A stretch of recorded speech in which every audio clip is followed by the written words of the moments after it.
Most people don't leave companies, they leave bosses. But what if quitting isn't your only option? I mean, let's be honest.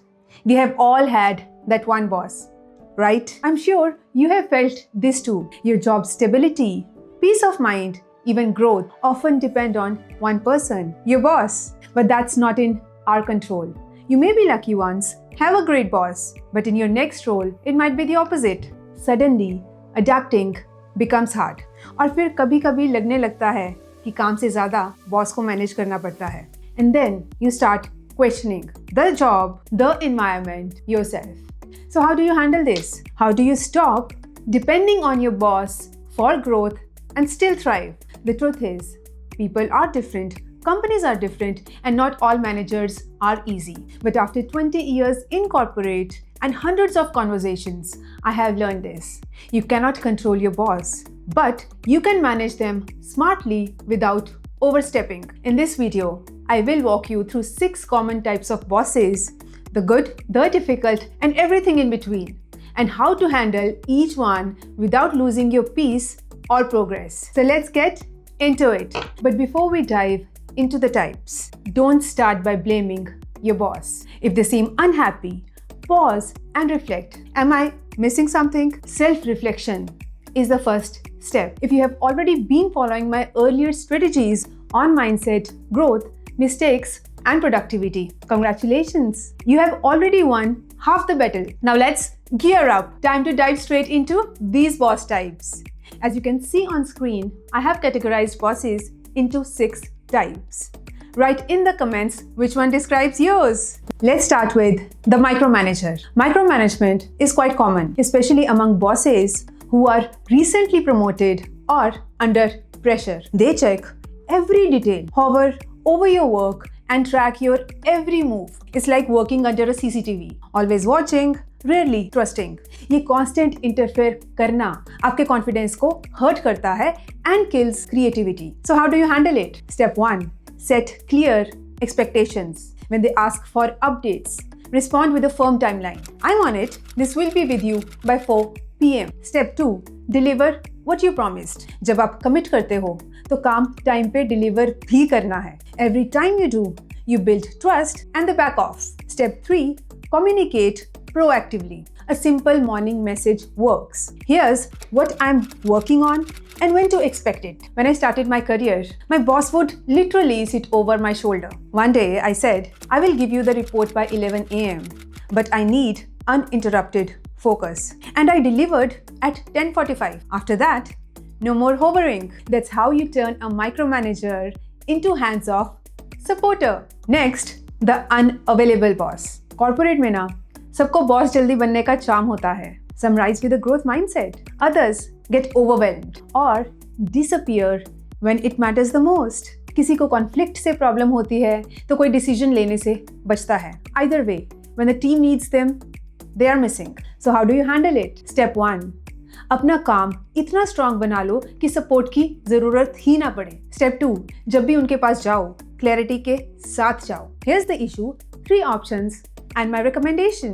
It makes it easier for them to act without overthinking. And if they keep dodging decisions, loop in other stakeholders. There was a colleague in our team whose manager always avoided conflict during client escalations. So she started documenting everything and approached issues with facts and solutions. Soon, even other teams trusted her more than her manager. You can't force an unavailable boss to show up, but you can show you always do. Before we move on to the next boss type, if a colleague or friend comes to your mind while watching this, send this to them. Sometimes one video is all it takes to feel understood. Next, the perfectionist boss. These bosses expect flawless work every time, unrealistically high standards, constant revisions, and zero tolerance for small mistakes. Even when you have done a good job, they zoom in the one thing that's off. और problem तब होती है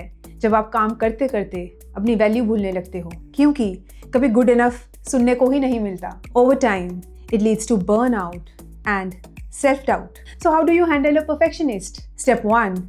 Get clarity before you start. Ask, what does a win look like for you on this task? Step 2. Share your work in small parts. It lets them give feedback early and saves you from redoing everything later. One of our team members built a Power BI dashboard. Clean data, solid logic, fast turnaround. But in the review, the manager focused only on headers and color. She paused, then asked, "What matters more? Visuals, speed, or accuracy?" He replied, "It's for management. First visual impressions matter, then of course, other things." Next time, she led with design and finally heard, "This is perfect." With perfectionists, it's not about doing more, it's about knowing what matters. So align early and protect your peace.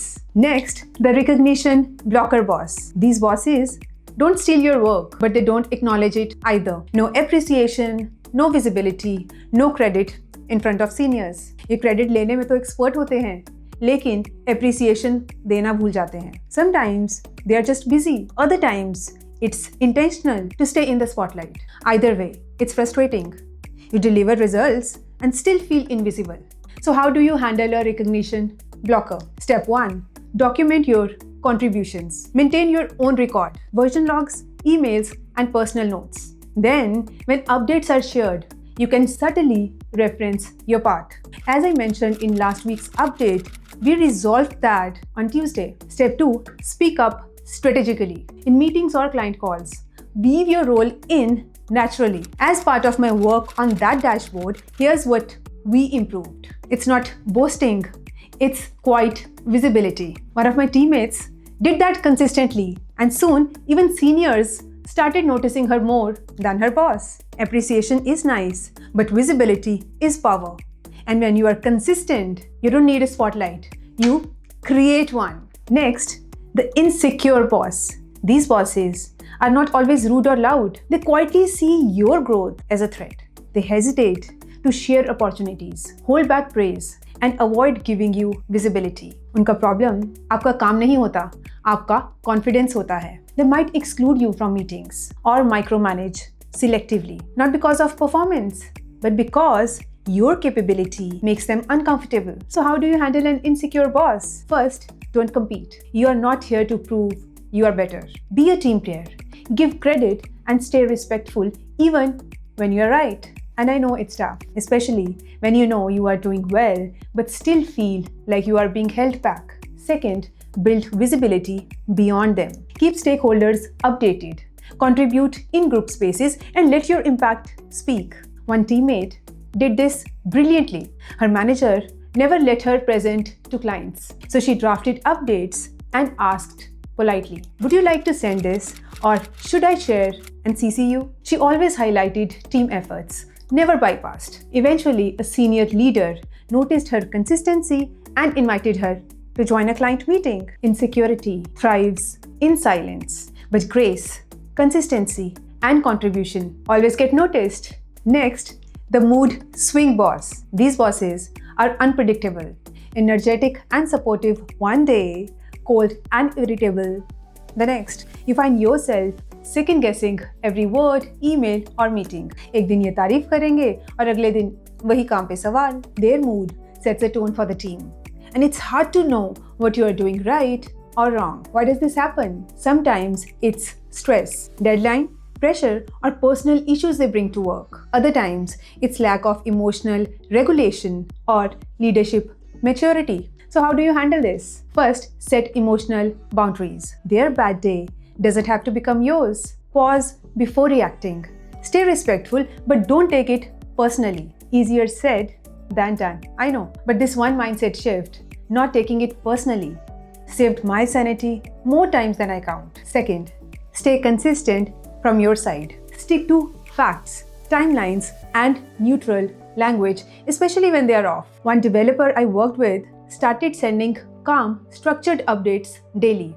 No emotion, just clarity. It didn't change the boss entirely, but her stress reduced, and eventually his tone softened too. You can't control someone's mood, but you can hold your composure. That's how you protect your peace and keep delivering consistently. Whatever the nature of your boss, whether unpredictable, perfectionist, unavailable, or insecure, the best strategy is to first understand their psychology. Because जब तक आप समझेंगे नहीं, तब तक आप adapt नहीं कर पाएंगे.